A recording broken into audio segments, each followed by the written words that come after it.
Now we're going to look at ways to create a new workbook in Excel.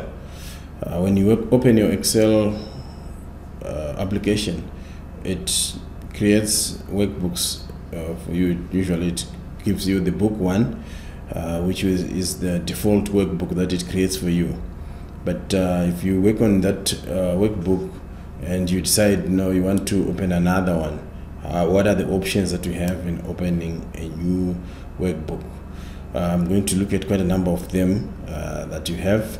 The first, of course, being that you can click on File, and then you click on New, and then you can choose whether you want to open a blank workbook, or you can choose whether you want to open a template. And the template, you have to download it from the internet.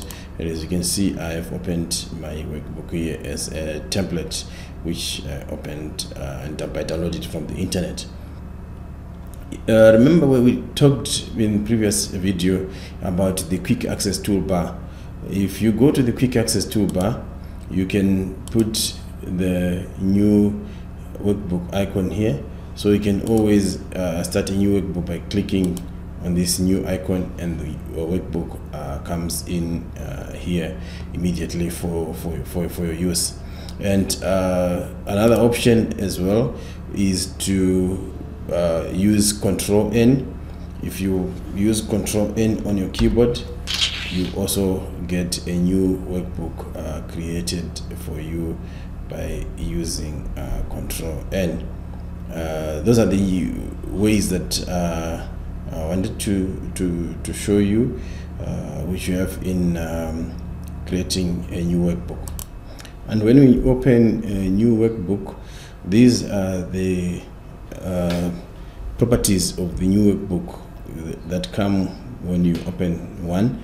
Like if you open workbooks in Excel, you can open as many as you can at the same time. You can have many workbooks open depending on the memory on your computer, and each workbook will have worksheets in it, and each sheet will have over 1 million rows, and the columns, the over 16,000 columns that you get in a workbook.